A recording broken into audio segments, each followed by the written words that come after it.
Breaking news tonight. In the shadowed corridors of the West Wing, a storm has erupted that no one saw coming, least of all President Donald Trump. Just hours ago, explosive leaks from senior aides have shattered the fragile facade of unity within the administration, leaving the president blindsided and the nation reeling. This isn't just another Washington whisper campaign. This is a full-scale breach that exposes deep rifts, personal vendettas, and policy chaos at the highest levels of power. Let's dive straight into the heart of this crisis. Senior White House aides, trusted confidants handpicked by Trump himself, have just unleashed a torrent of damning information to the press.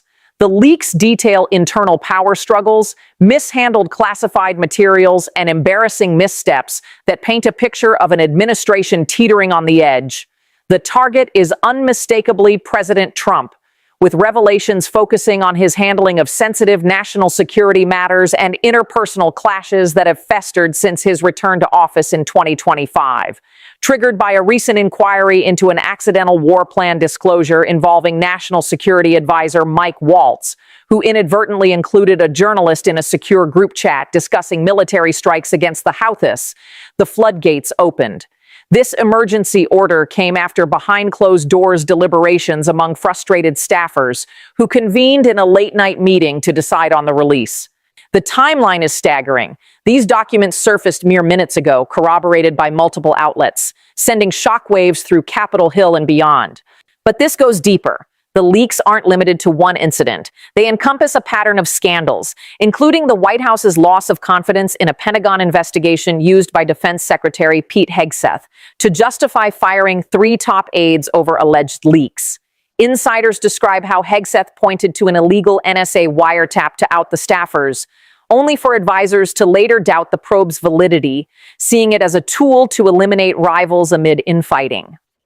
Adding fuel to the fire, former Trump aide John Bolton's recent indictment for mishandling classified information via personal emails, information that was hacked by Iranian agents, has resurfaced old wounds, reminding everyone of the administration's recurring issues with secrecy.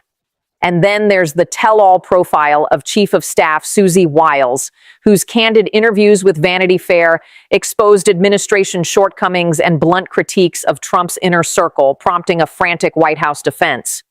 These aren't isolated drips. They're a deluge that has now converged into one massive exposure. This is not routine procedure, not by any stretch. In Trump's first term, leaks were common, with aides using the press to advance agendas in an ideologically divided West Wing.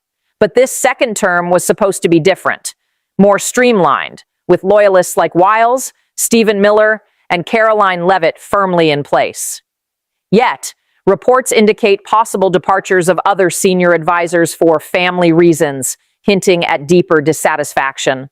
This only happens when confidence collapses entirely, when the veneer of control cracks under pressure. Institutional behavior now signals a shift to enforcement mode, with aides no longer willing to cover for missteps.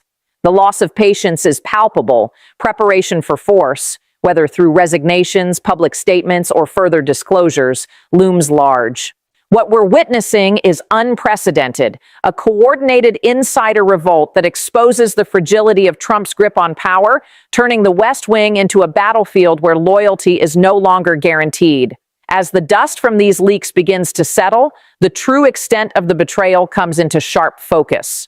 Former allies and GOP insiders are no longer rushing to Trump's defense. Instead, they're distancing themselves with calculated silence. Key names like Senate Republicans who have previously crossed the president, think figures like Rand Paul, who called Trump's rhetoric reckless in past confrontations over war powers, are notably quiet. Groups such as party committees and leadership circles are hedging their bets, replacing public loyalty with cautious statements or outright quiet exits. Private reactions among these insiders are described as pure panic, with damage control efforts underway to insulate themselves from the fallout. The political meaning is clear. They see what's coming, a potential unraveling that could drag the entire party down. This turning point is amplified by murmurs of a Senate mutiny, where GOP senators are reportedly breaking ranks at the worst possible time for Trump. Sensational reports and videos circulating online highlight how multiple Republican senators have publicly slammed Trump's narratives, especially around contentious issues like the reinvestigation of January 6, 2021, where the administration promotes distorted histories. In states like Texas and North Carolina, Trump fundamentalists are even weighing primary challenges against rhinos who have dared to betray him, risking a MAGA civil war despite the electoral dangers.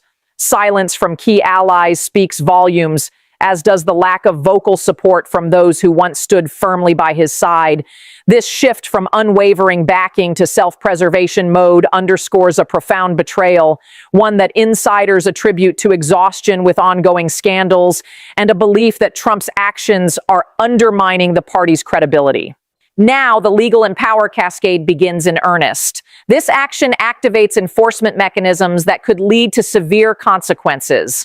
Possible outcomes include contempt proceedings against those involved in mishandling information, seizure or freezing of assets tied to leaked classified materials, and even arrest warrants for egregious violations, as seen in Bolton's case. The removal process for implicated officials is already in motion, with firings like those under Hegseth setting a precedent. This could escalate to a constitutional showdown, pitting executive authority against congressional oversight. One move now forces the next through legal obligations and automatic triggers. Investigations beget subpoenas, leaks prompt audits, and betrayals invite impeachment talks. Whispers of impeachment 3.0 are already surfacing in online forums and reports, with lawmakers backing resolutions amid the chaos. The interconnected web of scandals, from accidental war leaks to tell-all profiles, creates a domino effect, where each revelation strengthens the case for accountability, making evasion increasingly impossible. Institutions are acting with remarkable coordination, speed, and near-total silence, an alignment that few inside the administration expected so soon after the inauguration cycle. What was once a tightly controlled inner circle now shows signs of deliberate fragmentation, as key players move to isolate the president from his traditional sources of support. This suggests a widespread belief that resistance is weakening, that the old playbook of deflection, denial, and counter-narrative no longer holds the same power. Senior staffers, career officials, and even some political appointees appear to have reached a quiet consensus. The current trajectory is unsustainable. The strategy phase has clearly shifted to containment and isolation. First came the containment effort, limiting the spread of further damaging information by tightening access to classified briefings, restricting who can join sensitive meetings, and quietly reassigning or sidelining individuals perceived as potential leakers. Next came isolation, cutting off informal channels that Trump has historically relied on to bypass official structures. Trusted family members and longtime loyalists are finding their influence curtailed. Informal late-night calls and side conversations are being logged, monitored, or simply ignored. Damage-limiting measures are everywhere. Press statements now come exclusively through designated spokespeople like Caroline Leavitt, with no room for off-script commentary from others. The objective is unmistakable: control the narrative before it spirals further, prevent any escape routes for explosive new revelations, and lock everyone into fixed positions so that no one can quietly defect without massive personal cost. Insiders report that Susie Wiles, despite the Vanity Fair profile that stirred controversy, has been doubling down on message discipline, insisting that all communications run through her office. Yet even that effort feels increasingly desperate. Multiple sources describe a West Wing atmosphere of paranoia. Doors left open during conversations to prevent private plotting, phones collected before sensitive discussions, and a growing reluctance among aides to be alone with the president for fear that anything said could later surface in another leak. This behind-the-scenes read explains why the leaks feel so surgical.